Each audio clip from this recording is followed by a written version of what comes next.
Good morning, everybody, and welcome to Des and Lauren. This morning, we're going to be speaking about the possible demise of pizza. Can you imagine letting go of one of your favorite snacks? Well, maybe in the near future, your braai, that you won't be able to braai. This is starting in the US now, and it'll spread very soon to many other countries. And if you live in a country around the world, maybe New Zealand, Australia, or somewhere where making a wooden fire or braaiing with charcoal or whatever is already being regulated, please tell us in the comments. We'd love to know. I have noticed, though, a lot of times we talk about everything, even this is related to the smart city development and the future. We're heading into the fourth industrial revolution, and many people say, not in South Africa, this will never work. What do you think about that? Yeah, people say this, but at the end of the day, you need to look at the regulation, the people that influence our government. And I actually received a comment yesterday where someone said, no, but this will never work here, exactly what you are saying. And yet it is happening in real time, legislation's being passed. And so it doesn't matter who's in government, whether it's a Democratic Alliance, whether it's the ANC in other provinces, you will have these things creeping in and you need to take notice. So please, you should share this video, but let's get into the article. Okay, this is from a news source we don't usually read from, but here we go. Fox, is it Fox News? Fox Business. I actually saw a video yesterday of someone flinging pizza over a gate to protest this. Love it. So when we actually searched for an article, this is all that came up. It was all video related. This oak flings massive slices of pizza. I think South Africa needs to give lessons on how to protest. Okay, yes, definitely. The waste of food is the just size of the pizza slices there was what impressed me. It was like a frisbee. So it could actually do some damage. Yes, exactly. Elon Musk calls New York City crackdown on coal, wood-fire ovens utter BS.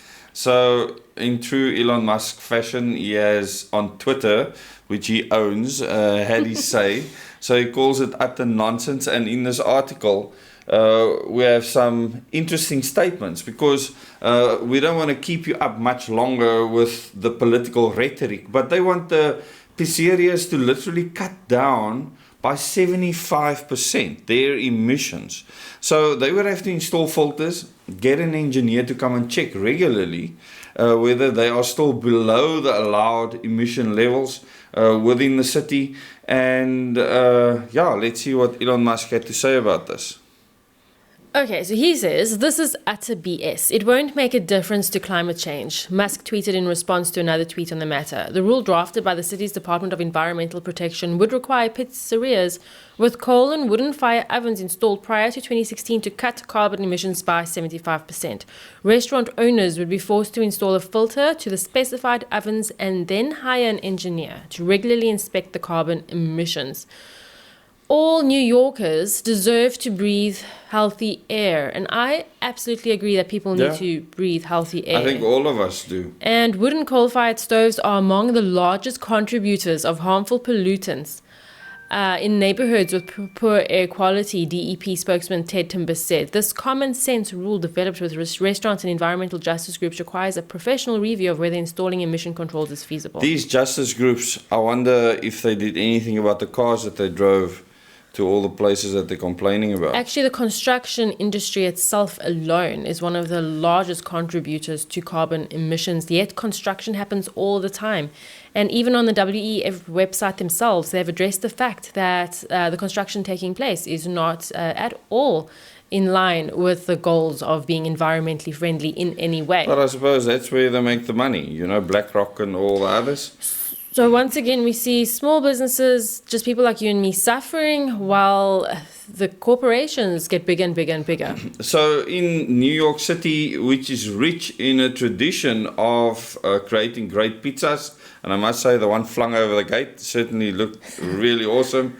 It's home to thousands of pizzerias. One shop owner told the New York Post he has spent $20,000. Now, that's times 18 in South African Rand on emission control air filter devices in anticipation of the rule. So, as you can see, the pizzas, if you follow the link to this article in the description, they are massive. I haven't seen anything like that here in South Africa. Oh yeah, it's a big expense, said Paul Guillanon. Is that correct? Gianon, I don't know. Something like it. It's not just the expense of having it installed, it's the maintenance. I got to pay something to do it, to go up there every couple of weeks and hose it down, and I think there's something wrong with the grabber there. And comma, do the maintenance. They left yeah, out the comma. they left out the comma. Oh my goodness. Yeah, we need to speak separately about the quality of reporting in general. But Yeah, anyway. that's a separate So topic. that is a very interesting direction that governments are taking, attacking the braai, attacking what you So do. businesses, small businesses being attacked first, and then your braai at home. So I know there are countries that are regulating braais already. So if you live in one of those countries, please tell us. And this is all part of the climate madness. And at the moment, a lot of the world is still under ice. Never used to be under ice. In fact, we would need quite a bit more CO2 in the atmosphere for those places to actually become beautiful grasslands again. And what people are afraid of is all these properties. We're getting back to property developers that build homes on the sea. Getting into trouble. Absolutely. So thanks for watching this video. And just be mindful and spread awareness, if you already are mindful, that the United Nations is not our friend. That the Sustainable Development Goals they've set out, not only are they so vague, they're being manipulated in such a way as to take away our freedom and control the whole entire human population. And we're now starting to see the consequences of that. So this is the consequences. A lot of people will read Agenda 21, Agenda 2030 and say, but this sounds wonderful. This is how wonderful it is. This is how it's going to affect you in real time. And this is what you need to think about. I really want you to consider subscribing to this channel, clicking the like button for this video. There's a little bell that you can click as well to get notifications for future videos. And please, share this video with your friends and family. Any last thoughts?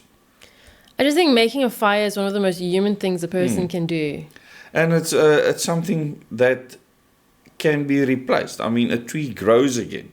So you can do it in a sustainable way. Most definitely. Yeah. And again, what I've said since I was 13 years old is urbanization is the true problem here. Yeah, exactly. And how we build cities, how we zone Building land. people on top of each other.